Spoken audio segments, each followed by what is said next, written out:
Om Shanti.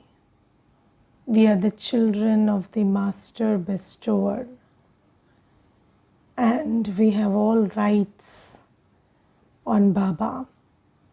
Yes, and Baba says that in the world people think that blessings is a big thing, and they seek blessings, they ask for blessings.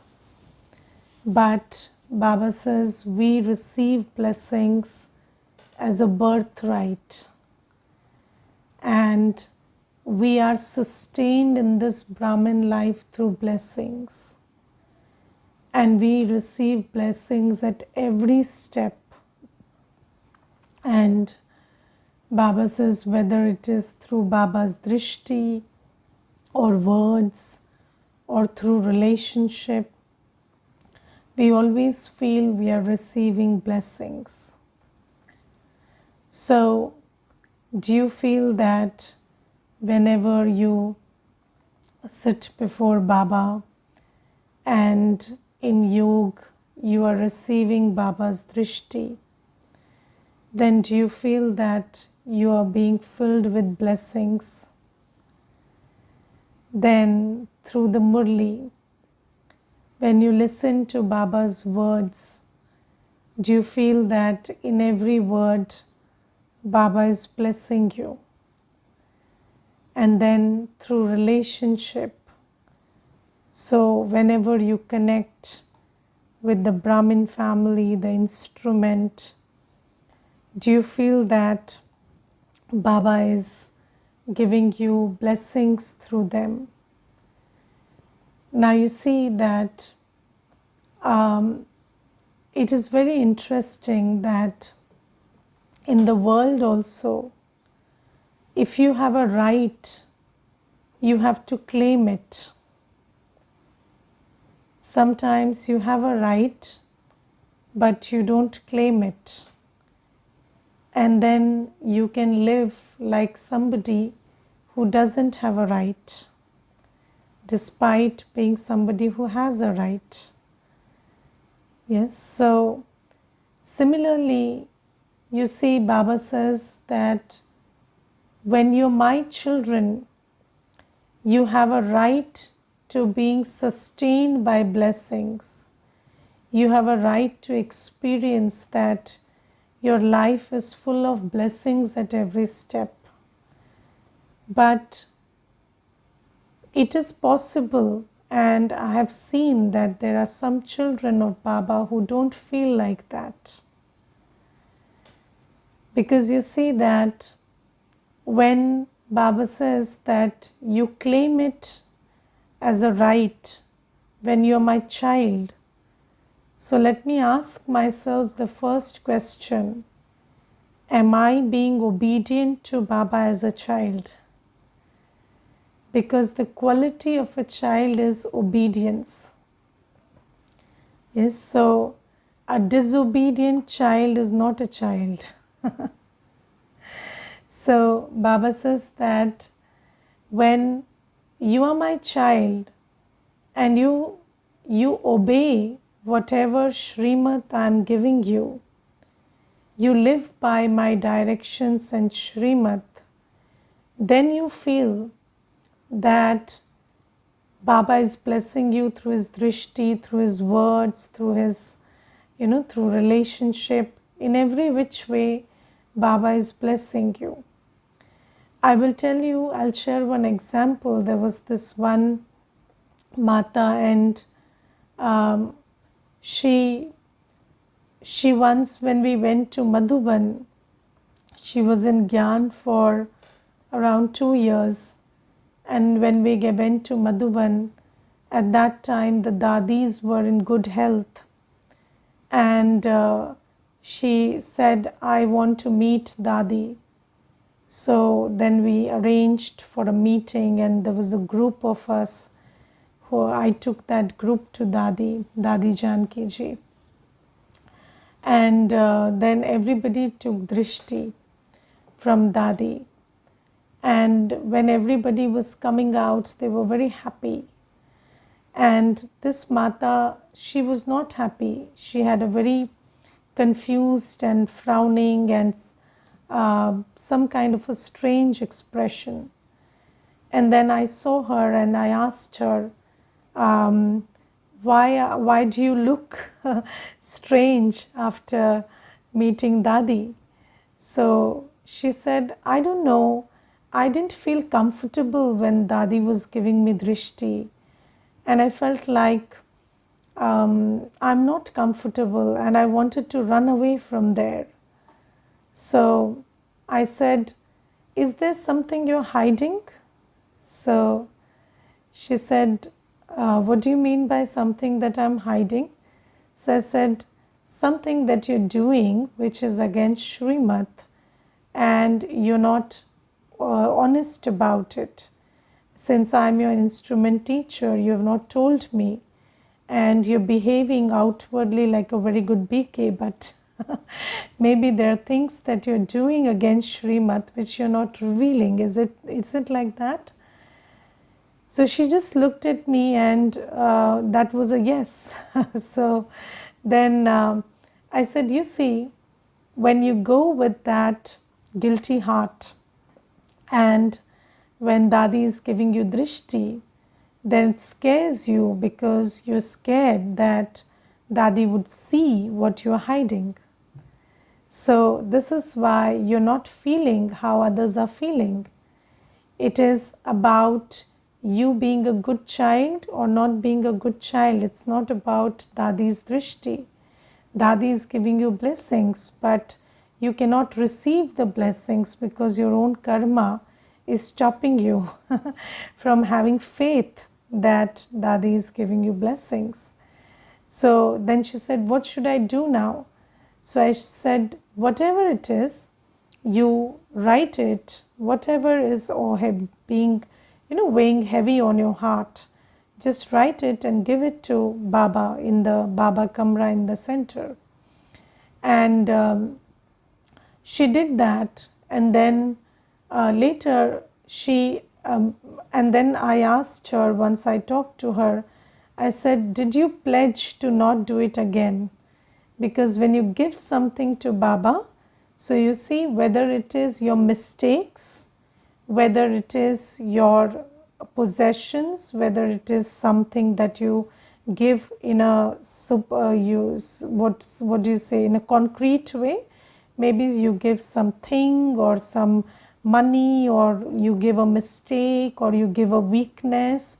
The law is you don't take it back.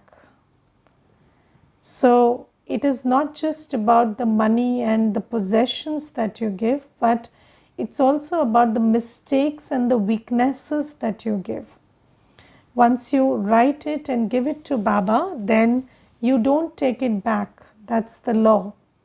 And if you remember, in one of the Murlis some days back, Baba said that there are some, so Baba said, Baba's children don't ask for anything. And then Baba said, Baba's children never take back what they have given to Baba.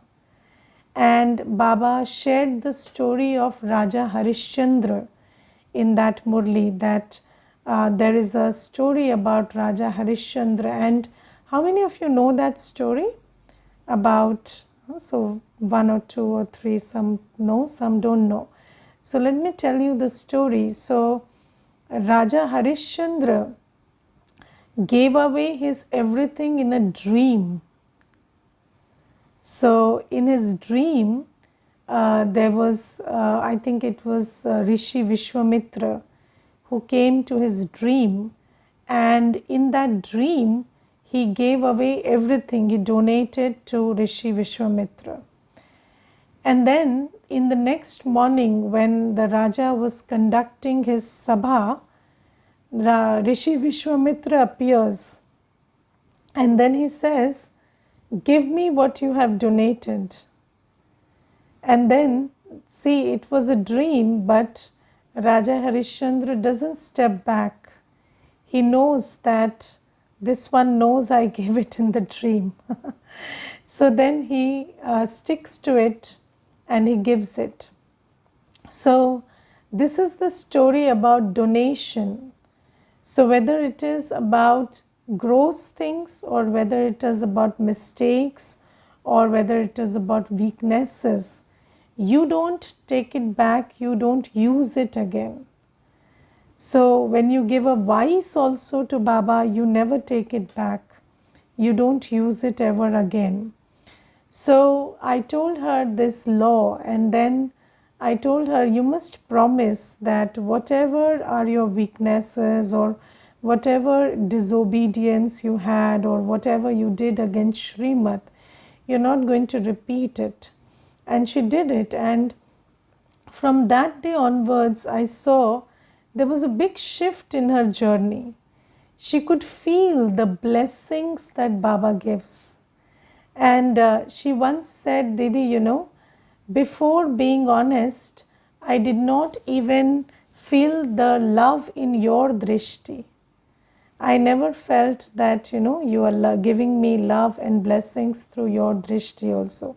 But after that episode, I always feel that, you're giving me a lot of Baba's love and blessings through your drishti. So you see that this is the principle that Baba says, when you have all rights over Baba, how do you have all rights over Baba? When you are Baba's child and when you behave like a child, when you take Baba's Shrimat at every step, then you feel that Baba is giving you blessings. And have you seen that there are some times that Brahmin children also say that when this was said in the Murli today, I felt like, I felt uncomfortable listening to this in the Murli. So sometimes you see, even everything that's said in the Murli doesn't feel like a blessing. Sometimes when whatever Baba is giving as a direction in the Murli, if you're doing the opposite of it, you feel like Baba is scolding you in the Murli and the Baba is pointing you out in the Murli. But that's not because of the Murli. See, if Baba is saying something in the Murli about an avagya or something that children do wrong, and you are not doing it, you're doing it right, then you feel it's a blessing because it's a confirmation that you are going good. And you feel very good at that time. I'll give you one example. There was this one young Kumar, very little, so he was, I think, 14 or 15 years of physical age, and his parents used to come to Gyan. So sometimes, he would also come with the parents. And then suddenly he said, I won't go with you. So then the father said, why won't you go? So he said, every time when I have not woken up at Amrit Vela, I go there and in the Murli, Baba says, why didn't you get up at Amrit Vela? And at Amrit Vela, I am giving this and that, and that day I was sleeping. So I feel very bad when I listen to the Murli. So the father said, there's nothing wrong with the Murli. Why don't you get up at Amrit Vela then, if you feel so guilty? So he said, I can't get up at Amrit Vela, so I can't go to the Murli right now. And then he took a 6-month break, and then he started getting up at Amrit Vela, and then he started attending the Murli. Now I'm talking about a 14-year-old Kumar. So he started attending the Murli after that, and then when the point, he would wait that Baba should talk about Amrit Vela because he's done it, and he would wait that Baba should talk about Amrit Vela, and the moment Baba talked about the blessings you receive in Amrit Vela, his face would just light up because he felt, today I received all those blessings. Because you see, that same thing that pinches you, if you're not doing it, makes you feel very blessed when you're doing it.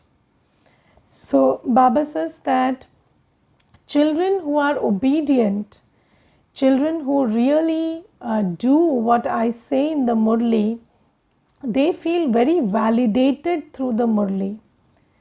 Do you know that everybody seeks validation? And when you're doing what Baba is saying, then, and Baba says it again, then you feel very validated through the Murli also.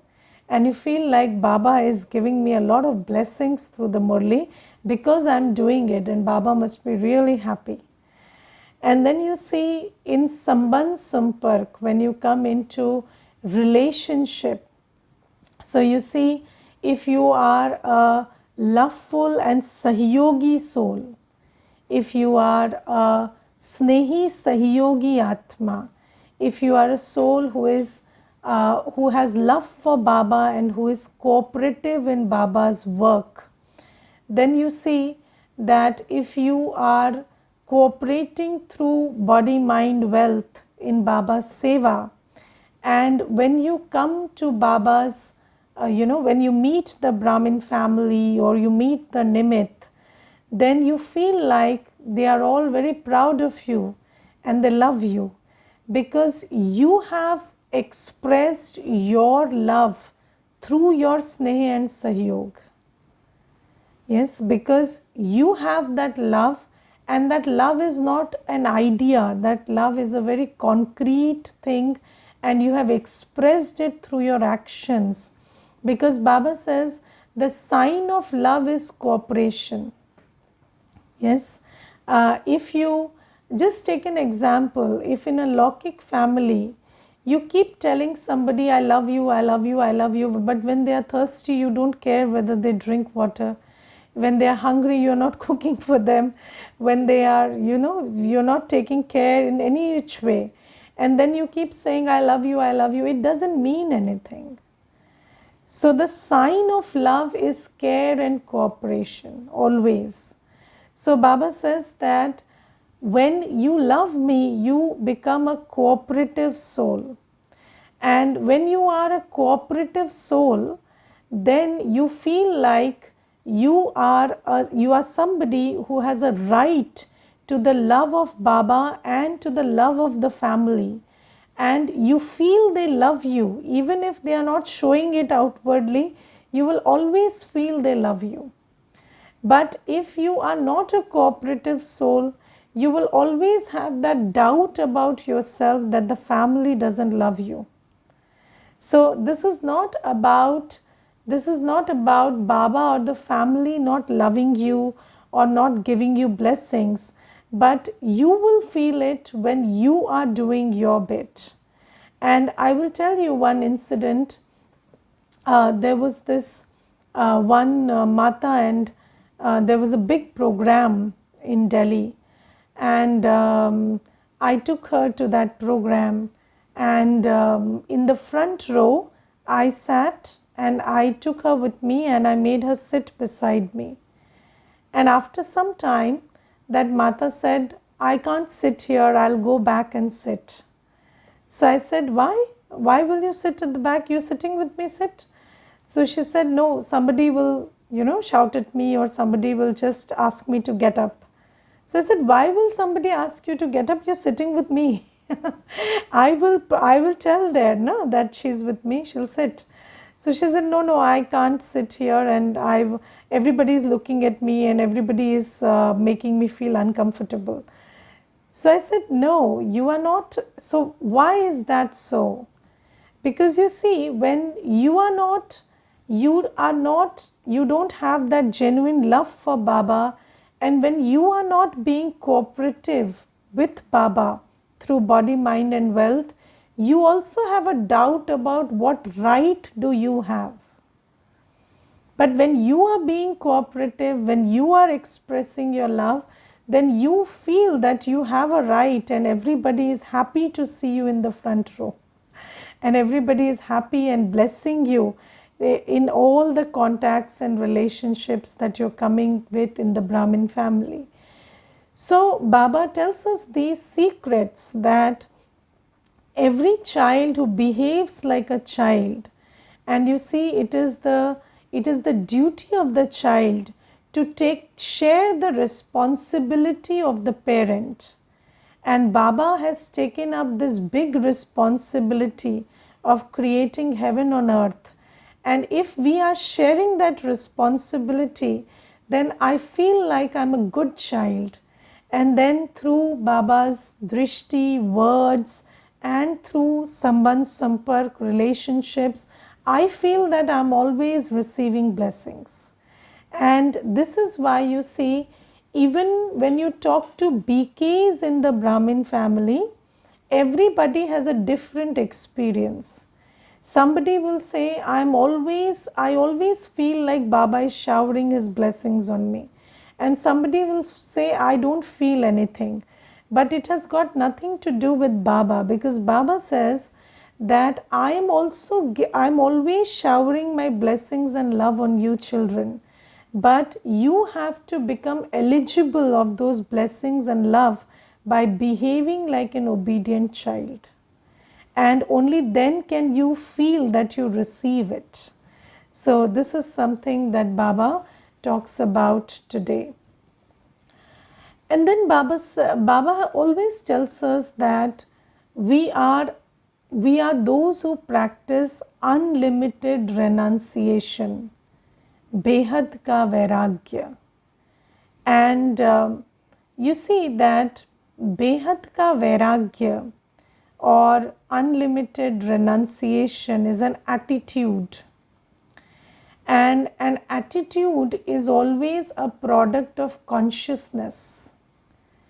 And consciousness is shifted through knowledge and yoga. Yes, consciousness shift. The only way to shift consciousness is through knowledge and yoga. So, Baba gives us the knowledge that this world is an old world and it is a hopeless world. There is no hope. So, have you seen that when patients go to the hospital and they are being treated, there is a time until which there is hope, and then the doctor says it's a hopeless case and you must let go. There is no hope. Yes, so similarly, Baba says that this world right now is damaged beyond repair. It is a hopeless world. You cannot correct this world. You cannot make this better because it is damaged beyond repair.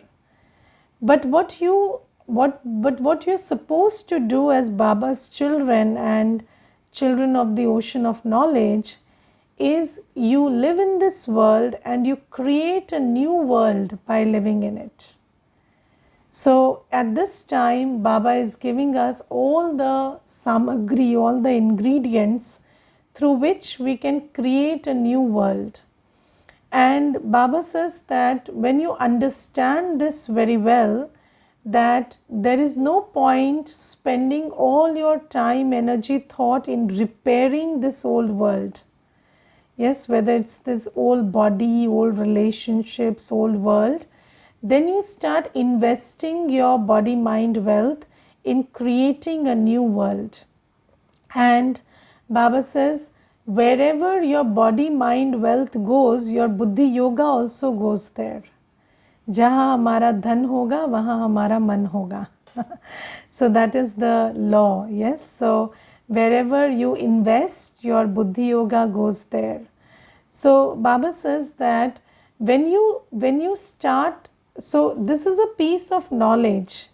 Baba tells you this is an old world and there is no hope, and this old world is just collapsing and there is nothing that can change the course of this old world from depleting. But do we understand this? Do we realize this? I remember, when I was very new in Gyan, I think it was only 6 months in Gyan, and I used to go to the center, listen to the Murli, and then one day And in those 6 months, I had not been to any worldly place. So I had just been to the office and home and then center. So after 6 months, I went to the mall with Santosh Bhai. So we were both standing in the mall, and I remember that scene very vividly. So there were people rejoicing and, entertaining themselves, and we were sitting in the balcony. And I suddenly told him, don't you think it's not such a bad world? And Baba is exaggerating it. And I feel this world is quite okay. And see, people are happy and people are rejoicing. And then he said, I think, it's time for us to go back home because you're losing all your wisdom here. So you see, when you get caught up in this, this illusion, because the world is so illusory, and all the time you see, Maya makes you believe that, this world is not that bad and it's not depleting. And but if you look intently, you see the quality of life and the quality of every soul, and how much we are under the sway of vices, and how every action is dictated by vices, and how you see the sorrow and pain in the world is growing.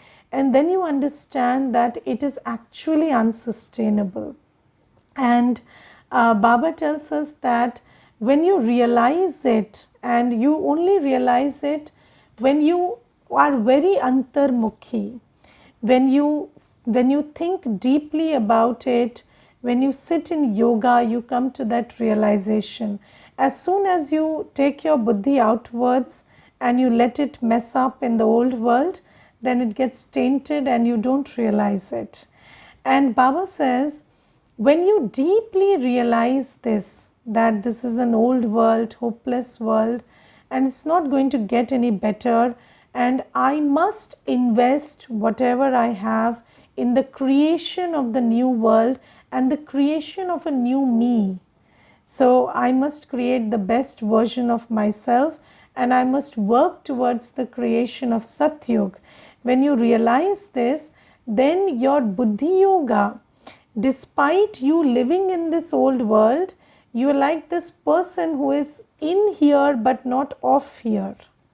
So you feel like you are here but you don't belong here, and you're just all your Buddhi Yoga, your attention, your sustenance is coming from your actions to create the new world. And Baba says that is the stage of Behad ka Vairagya, where you live in this world, and it's not something that you do by beating yourself up all the time, that don't have Buddhi Yoga with this and that and the other. No, you don't have to beat yourself up for that. You just have to realize that this is an old world, and just like you see, when somebody realizes that I am about to die, then they have natural disinterest in the body. Have you seen people give up their bodies before giving up their bodies? So sometimes when people are in the hospital and they are ill and they realize that this is the end, then they are so okay with death that it doesn't matter whether they left the body or didn't leave the body. So Baba says similarly, it wouldn't matter whether you're living in this world or not living in this world. If you have understood this has no hope, then you are just interested in the new world and creation of the new world, and you live here but you have no interest in the old world. Okay, you have only interest in the creating a new version of you and creating a new world. And today Baba also talks about divine intellect and stone intellect. And Baba says, it is very interesting that you become so much stone intellect, you become so crazy that you start insulting Baba. Yes, so do you understand that when somebody's buddhi is tainted, then they do things that you in your sanity cannot understand why they do this. Yes, I remember there was this one Kumar, and he he spoke so ill of his parents, his Lokik parents, and his parents were really simple people who just toiled and labored and worked hard all their life for the betterment of this child. And this child, when he went into Sangdosh, when he made friends and he went into bad company, then he would just abuse his parents. He would say very bad words, use very bad language with his parents. And what he would say is, what did you do? You don't even have a car, you don't even have a good house in a good locality. All my friends feel ashamed taking me from this locality, and all my friends are always taunting me because I live in this area which is not the best of Delhi. And he would just keep insulting his parents. And I tried to reason with him also, once I sat with him and I tried to make him understand how much sacrifice his parents made. But he would just tell me, you don't know how much sorrow and how much insult I have borne because of these people not doing well enough for me. And he would speak this language, and although it was very surprising how somebody could speak like this, I remembered Baba's words that, you see, when people's intellects are turned by Maya, turned away from right, and they are turned towards wrong, when the divine intellect becomes stone intellect, then souls do not shy away from even insulting God. So Baba says that I make you the ruler of the new world heaven, and what do? You tell me I'm sarvyapi, I'm in dirt and stone and this and that. And you don't even realize that it's an insult. What if somebody said that you are living in the gutter flowing outside your house, but you say God lives there? You say that God lives in pebbles and stones and dirt and everywhere. And we don't even realize that it's an insult to God. And we say it like some kind of praise for God. We say it like we are praising God, and we are saying that God is in all the dirty places in the dirty world. And we don't even understand that this is not a praise, this is defaming God. So Baba says that this is how people behave when they have lost it. They have lost their capacity of clear thinking. And Baba, this is why says that when people insult me, I still come and serve them and uplift them. Doesn't Baba do that? For 2500 years, we insult Baba, but when Baba comes, he just uplifts us again. He does good for us. Why? Because Baba knows that these souls are not under their own control. These souls have lost the capacity of a good intellect, and that this is why they cannot discern the quality of their thought or what they are saying or what they are doing.